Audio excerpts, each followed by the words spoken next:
Bonjour très chers auditeurs. Aujourd'hui, dans Contes et légendes de l'imaginaire, nous allons aborder un thème plutôt onirique. Le chasseur de rêves. Tel est le nom de ce récit. Installez-vous confortablement, focalisez-vous sur le son de ma voix, et partons ensemble pour une nouvelle histoire. Au cœur de la végétation, parmi les bêtes, se trouvait un endroit particulier. En effet, en ces lieux trônait fièrement une tour. Celle-ci était faite de matériaux solides, mais sa construction semblait précaire. Variant entre le marron et le vert, la tour se hissait presque au-dessus des arbres déjà immenses. Elle devait faire plus de 5 km de haut, ainsi l'on n'en voyait pas le bout. Outre le fait que cette bâtisse semblait surréaliste, c'était surtout au milieu de nulle part, pas une once de civilisation à l'horizon. Mais malgré tout cela, un individu vivait là. Une créature à la police dont les mains ornées de 4 doigts et d'1 pouce permettaient la conception d'objets et d'outils. Une créature qui se protégeait du froid en s'habillant de fourrures qu'elle avait préalablement récupérées sur de pauvres animaux. Une créature mesurant presque 2 mètres de haut, debout sur ses longues jambes, le visage poilu et grave. Une créature. Elle était là, jouant avec les outils qu'elle avait confectionnés, créant des objets loufoques. En dépit de l'environnement, cette chose avait une soif aiguë de rêve. Mais qu'était-ce donc ? Ce monde ne le savait pas. Pas encore. Cette créature, que l'on nommera B dorénavant, vivait dans cette étrange tour. C'était un immense édifice, qui n'avait absolument rien de significatif, si ce n'est sa taille. C'était vide, mais B voulait remplir cet endroit de rêve, de songe. Maintenant que la structure était complète, il pouvait partir chasser ses rêves. B avançait, un pas après l'autre. Ses pieds nus épousaient le sol du talon aux orteils.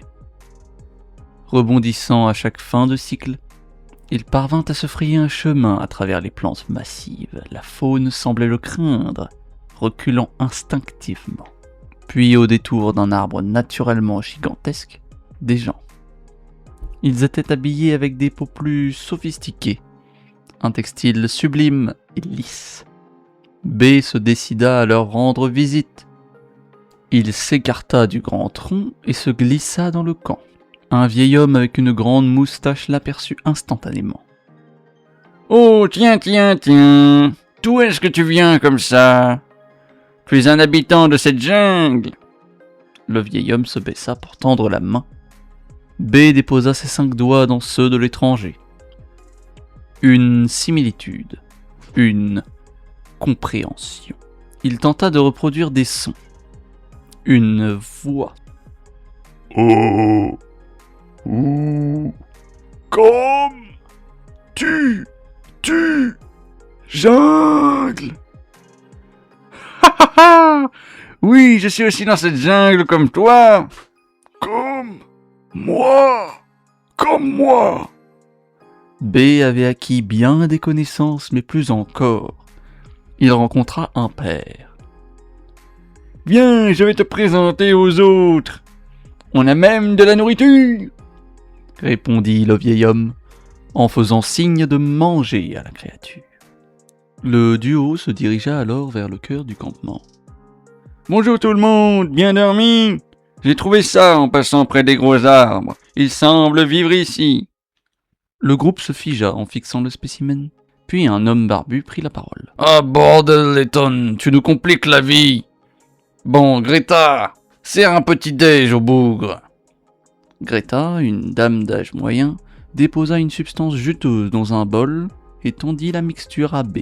« Tiens, n'hésite pas à m'en demander si tu as encore faim. »« Faim ? Oui, vie, petit déj, bougre !»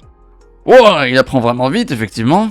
s'exclama John, un jeune homme qui buvait tranquillement son petit déjeuner.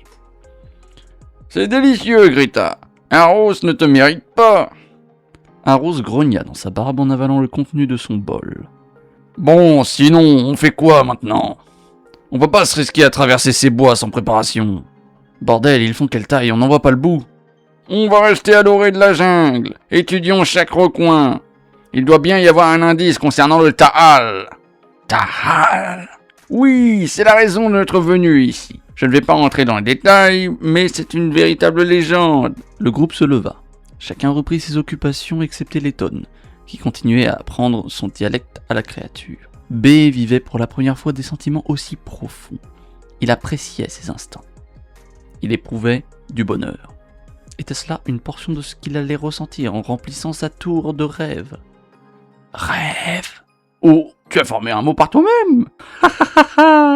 Tu veux savoir ce que rêve signifie? C'est en somme ce que nous autres expérimentons en dormant, mais c'est aussi ce qui nous guide dans nos vies, ce que l'on souhaite par-dessus tout. B s'interrogea. Il avait compris les mots du vieil homme, cependant il se demanda s'il pouvait rêver lui aussi. Ainsi, il ferma les yeux, plongeant dans les ténèbres de son inconscient. Quand il les ouvrit, il faisait nuit. Tout le monde dormait. Mais lui n'avait pas expérimenté le rêve. Tout le monde rêvait. Mais pour lui, il n'en était rien. Le matin était brumeux. Chacun se leva à son rythme. Letton fit le petit-déj cette fois, puisque c'était son tour. B était là, assis, regardant les arbres infinis. Alors, bien dormi?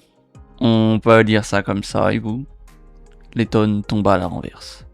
Surpris, choqué. La créature à qui il apprenait à parler hier lui faisait la conversation le lendemain, comme si de rien n'était. C'était époustouflant, terrifiant. Incroyable! Incroyable! Bravo! J'ai passé la nuit à voir et revoir le dialecte que vous utilisiez. Je pense avoir compris dans l'ensemble. Mais tu as même clarifié cette voix effrayante! C'est vraiment superbe! Il te faut un nom maintenant! Appelez-moi B. D'accord.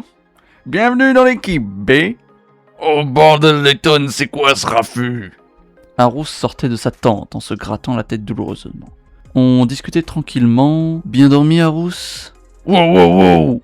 C'est quoi ce bordel? Il se passe quoi là, putain? Il semble qu'il ait appris très vite, c'est effrayant. Arous était sans voix. Il regardait la créature avec confusion. B tendit alors sa main au bougre, l'aidant à se relever. Le petit déjeuner est prêt, venez déguster. Le groupe se posa pour goûter la préparation du vieil homme. Ce n'est pas vraiment bon. Ouais, ça a un goût de merde. Letton se tourna alors vers la créature, dans l'espoir d'entendre un compliment. Je ne suis pas difficile, mais c'est vraiment dégueulasse si je ne me trompe pas de terme. Ha! Je commence à bien l'aimer. Le groupe commença à débattre sur les plans d'aujourd'hui. Il disait avoir eu un rêve étrange. Dans ceci, il voyait des coulées d'or et une immense tour. Est-ce que cette tour donnait l'impression d'une construction douteuse? Sur la question improbable de B, la troupe se figea.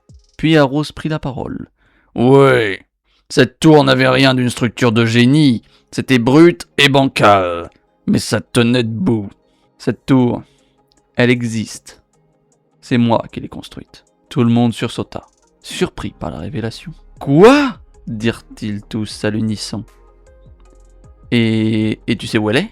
Bien sûr. Ok, nous avons un objectif maintenant. Trouver cette tour avec l'aide de B. Arous fut pris d'un soupçon, mais il ne voulait pas risquer de casser l'ambiance et la cohésion.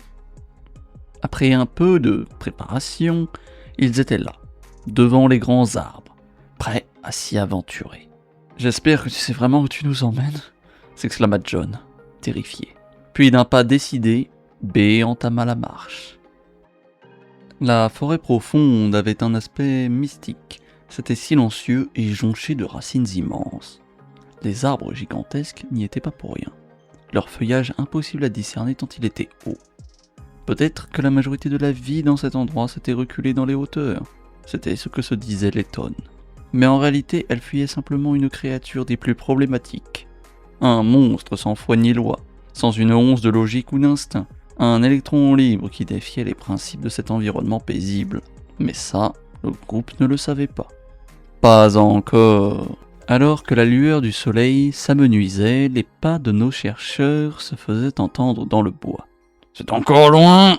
grogna Aros. Une fois qu'on aura traversé cette barrière de troncs, vous pourrez apercevoir la tour. Ils traversèrent alors cette dite barrière. B n'avait pas menti. Derrière les arbres plus minces, on pouvait discerner la tour se dresser vers les plus hauts sommets. Bordel de merde, c'est exactement ça! Effectivement! Ils avancèrent plus encore, afin d'arriver devant la structure de leur rêve. Finalement, après une longue traversée, leur voyage prit fin. Ils purent entrer dans l'immense bâtisse. Mais comme prévu, c'était vide. Je ne m'attendais pas à ne rien y trouver. Aros grogna. Pas de panique! Je vais faire mes recherches. Il y a des inscriptions sur les murs de la tour. Greta et Letton se mirent alors à décrypter les écrits. Après un bon repas, John, Aros et Greta décidèrent de se coucher, dormant dans un camp provisoire au sein de la tour. Mais Letton, lui, continuait à lire. B, quant à lui, était parti chasser apparemment. Ce symbole veut dire ta. Celui-ci... Oh merde. Al. Ta-al. Mais Letton cacha sa joie en se replongeant dans les inscriptions. C'est étrange. La mention ici indique une personne. Mais le Ta'al est une légende. Un trésor, semble-t-il. Ce serait une personne? Puis quelque chose l'interpella. Qu'est-ce que... Le Ta'al est une créature se nourrissant des rêves de ses victimes. S'il accumule les rêves dans sa tour infinie, il pourrait bien devenir un dieu. Cependant, le Ta'al est un être sans foi ni loi, sans une once ni d'instinct ni de logique. Il agit avec chaos. Ne me dites pas que... Soudain, du bruit. Le bruit des pas sur l'herbe. C'était B qui revenait avec du gibier. B, c'est toi. C'est toi le Ta'al. B, interrogateur, leva un sourcil. Le Ta'al. Ce n'est pas le trésor magique que vous cherchiez? Il est inscrit sur ces murs que tu es le Ta'al, une créature mangeuse de rêves. Ça explique ta fixation sur cet aspect. Effectivement, c'est troublant. B restait là, impassible devant les mots du vieil homme. Tu n'en as rien à faire? 2. Vous voulez manger un bout? Mais qu'est-ce que... Mais alors que Letton reculait pour essayer de reprendre ses esprits, la tour vira au noir. Les murs scriptés furent engloutis par une masse ténébreuse. Ouais, c'est quoi ce bazar? B! Oui, vous voulez manger un bout? Ah, on est dans la merde! Aros, John, Greta! B prit aussi cet aspect d'ombre, avant de se jeter sur le vieil homme, le tuant sur le coup. Puis il attrapa sa tête, l'arracha brusquement de son corps et l'étala sur la surface intérieure de la tour, tartinant les parois de rêve. Aros parvint à se lever malgré la masse sombre qui le submergeait. Bordel! Letton, t'es où? Je le savais, ça puait la merde! Il attrapa la hache à sa ceinture et se cambra défensivement en sortant ses compères de son autre main. Mais alors qu'il tentait de dégager John, celui-ci vit sa tête se séparer doucement de son corps. La caboche fut emportée en hauteur, avant de servir de peinture au même titre que Letton. Putain de merde! Greta, terrifiée, s'accrocha à son mari. Puis, dans un fracas, elle hurla à la mort. Quand Aros se retourna, seules ses mains tenaient sa taille. Non! Non!